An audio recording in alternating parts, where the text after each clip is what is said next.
Olá pessoal, estamos de volta aqui no Entre Sinapses e o Bisturi. Se você chegou aqui agora, deixe o seu like, se inscreve no canal até para conhecer as novidades. E hoje nós vamos falar sobre um tema super importante, que é a hidrocefalia de pressão normal, ou também chamada de hidrocefalia do idoso. Então, para começar, se você não viu o vídeo anterior, eu fiz uma pequena introdução sobre o que são as hidrocefalias.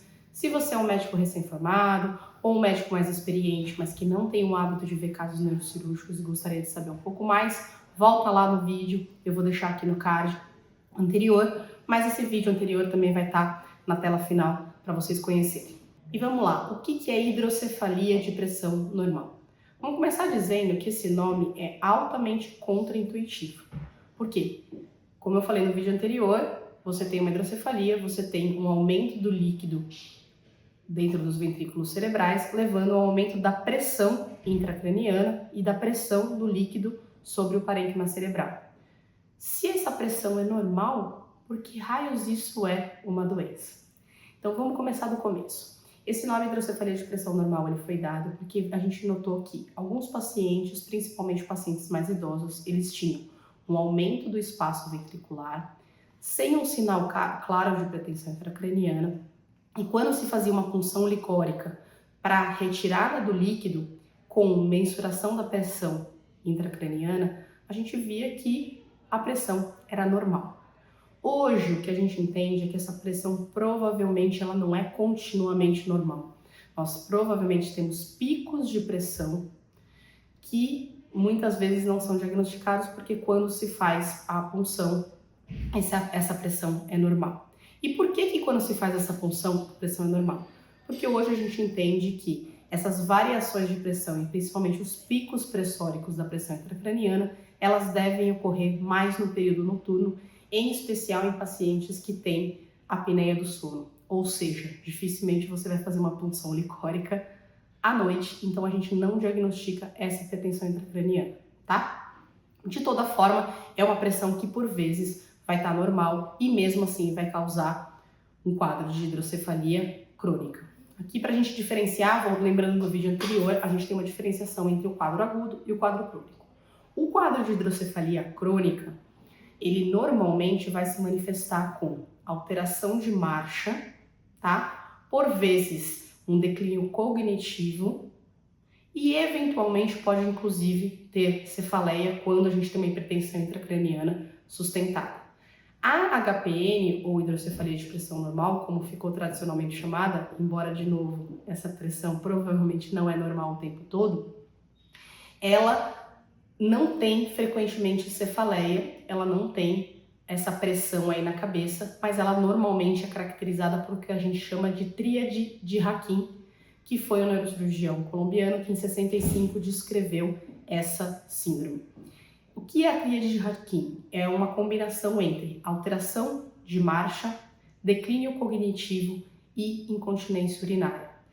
A presença dessa tríade deve levantar, principalmente nos pacientes idosos, deve levantar a suspeita de hidrocefalia de pressão normal. Então a suspeita normalmente acontece como história clínica. É possível que esse paciente seja investigado para hidrocefalia somente porque ele tem um quadro cognitivo e não fecha critério para os outros dois itens, que é alteração de marcha e incontinência urinária. Por quê? Porque é uma das poucas causas de quadro demencial que pode ser reversível. Por isso que frequentemente se investiga esse paciente pensando na hipótese de hidrocefalia de pressão normal. No entanto, não é nem de perto a primeira, nem a segunda, nem a terceira causa de declínio cognitivo. Mas a gente precisa lembrar que ela existe. Normalmente, esses pacientes, depois do tratamento, eles vão melhorar muito mais da marcha da incontinência urinária do que do quadro demencial, mas é possível que a gente tenha uma reversão do quadro demencial também, por isso que é importante a gente fazer essa investigação em todo paciente que tem um declínio cognitivo. Como que vai funcionar? A partir do momento que a gente tem a suspeita clínica, a gente vai pedir o exame de imagem. Então, é importante aqui que a gente frise que é uma doença de diagnóstico clínico-radiológica, tá? É uma doença que a gente precisa ter um misto entre o quadro clínico associado à alteração radiológica compatível. O quadro clínico, como eu falei, normalmente ela se baseia na tríade Hacking-Adams, que normalmente está presente pelo menos 2 dos 3 itens, mas eventualmente o paciente pode ter apenas um item ou a gente pode ter fatores de confusão. Então, por exemplo, como isso acontece em pacientes idosos, muitas vezes esse paciente já tem uma artrose de quadril. Então, a família não percebe uma alteração clara de marcha porque esse paciente já tem uma alteração de marcha de base pelo quadro da artrose de quadril. No caso da incontinência urinária, a mesma coisa. Às vezes, se o paciente for homem, ele já tem uma abordagem de próstata, por exemplo, já ficou com uma incontinência urinária, ele já tem uma doença prostática e tem alteração urinária, ou no caso das mulheres com múltiplas gestações, ela já tem uma alteração urinária desde a época das gestações, então não se percebe tão claramente a tríade, tá? Como exame de imagem, o que a gente vai fazer? Normalmente, como é um quadro de hidrocefalia crônica, e aqui eu acho que é a grande importância da gente reforçar isso, as queixas neurológicas crônicas, a gente tem uma tendência muito maior a optar por fazer ressonância direto e não fazer a tomografia. A tomografia é um exame mais rápido, mais barato e mais acessível. Então, todos os quadros agudos, inicialmente a gente vai fazer uma tomografia para investigação. Nos quadros mais crônicos, a gente está autorizado a aguardar para fazer uma ressonância, que muitas vezes vai ser muito melhor para fazer o diagnóstico. O que a gente vê na ressonância na hidrocefalia? A gente vai ver um aumento do volume dos ventrículos, principalmente dos ventrículos laterais, e a gente vai ver esse aumento incompatível com a atrofia cerebral. Por quê? Porque o paciente idoso ele vai ter uma atrofia do córtex cerebral e essa atrofia acontece em todas as direções. Então, naturalmente, o paciente idoso tem uma tendência a ter um aumento relativo do ventrículo, né, um aumento que a gente vê do ventrículo, mas na verdade é por conta de atrofia. Então, normalmente a gente vai ter na HPN, nas hidrocefalias crônicas do idoso, a gente vai ter um aumento do volume ventricular incompatível com o grau de atrofia. Muitas vezes a gente vai ver que a gente tem um aumento, inclusive, da fissura silviana. Eu vou deixar aqui uma imagem para vocês que a gente chama de DASH, que é um aumento dos espaços subaracnoides desproporcionais. Também é um sinal radiológico que a gente vê na HPN.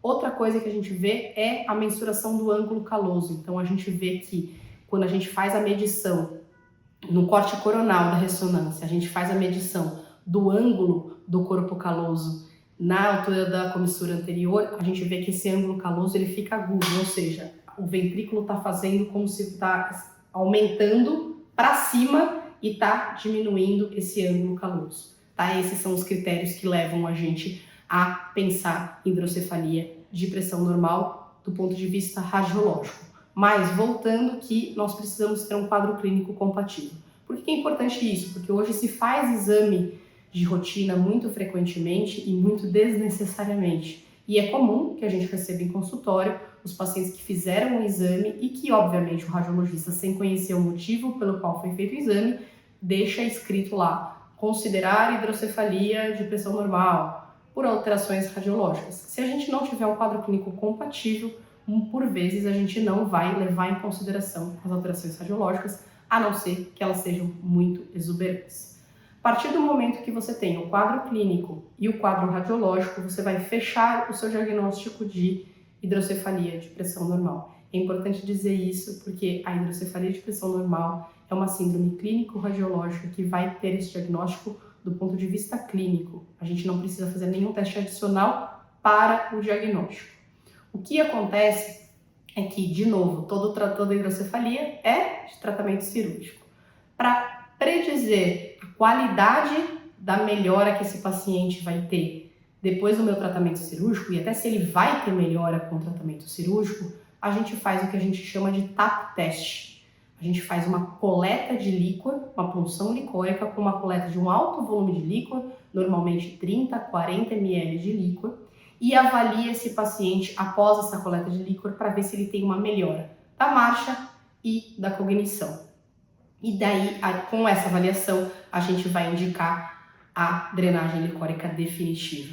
Então, na verdade, o TAP teste é um teste terapêutico que a gente usa para predizer a resposta a derivação ventrículo-peritoneal, que é o tratamento de escolha para a hidrocefalia de pressão normal. Como que é feito esse TAP teste? Então o paciente vai fazer uma avaliação cognitiva e uma avaliação de marcha, em especial o tempo que ele leva para levantar para começar a caminhada e o tempo que ele leva e o número de passos que ele leva para virar no final do corredor e voltar.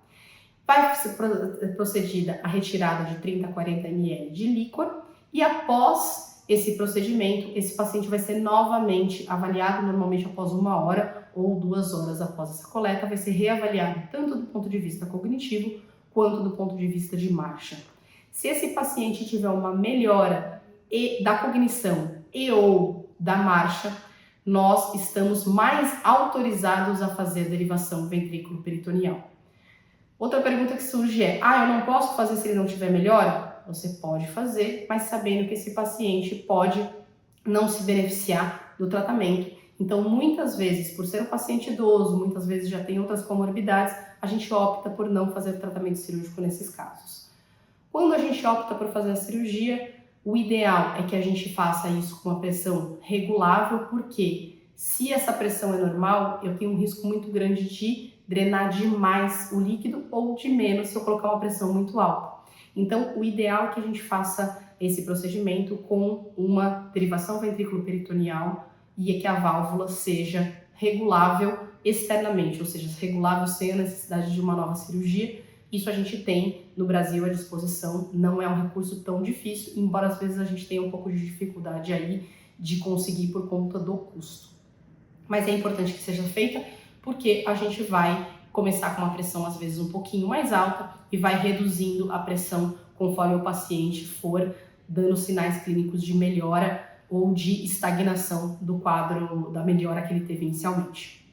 Outra coisa que é importante, principalmente aí para os colegas que fazem a punção licórica, que vão fazer o TAP teste, que normalmente não é o neurocirurgião que faz o TAP teste, mas quem for pedir o TAP teste é importante deixar isso por escrito, porque muitas vezes a gente não sabe onde o paciente vai realizar esse exame, é a mensuração da pressão licórica do início da coleta de líquido. Por que isso é importante? Porque eu vou escolher a pressão que eu vou pôr na válvula desse paciente, a pressão inicial, que eu vou começar numa válvula regulável, ou se for uma pressão, a válvula de pressão fixa, a pressão que eu vou escolher a partir da pressão que vier nessa punção licórica. Isso é também importante porque muitas vezes algumas outras causas de hidrocefalia crônica, elas se manifestam como um quadro de HPN. Então, muitas vezes o paciente teve uma infecção, uma neuroinfecção, ou esse paciente teve um sangramento intracraniano, ou esse paciente teve um trauma, e ele vai se manifestar como um quadro de uma HPN, uma hidrocefalia de pressão normal, só que às vezes a pressão não é tão normal assim, a pressão é um pouquinho mais aumentada. Esse paciente eu vou colocar um regime de pressão na válvula dele um pouco maior, então é fundamental que isso seja feito. Lembrar mais uma vez que esse paciente ele precisa ser avaliado pelo neurocirurgião, mesmo que esse paciente não seja um candidato à cirurgia, pelas comorbidades, pela condição clínica, por desejo da família, por desejo do paciente, é importante que ele passe com o neurocirurgião para orientação, para entender mais sobre a doença, para entender sobre o prognóstico, sobre os passos futuros da doença, porque é uma doença de tratamento neurocirúrgico, é uma doença iminentemente neurocirúrgica, e como nós neurocirurgiões temos muito hábito de lidar com essa doença, a gente tem muito mais know-how para explicar como vai evoluir a doença e como seria o procedimento se houver necessidade dele. Se vocês ficaram até aqui, deixa o seu like, se inscreve no canal e compartilha com os amigos que possam se beneficiar desse conteúdo.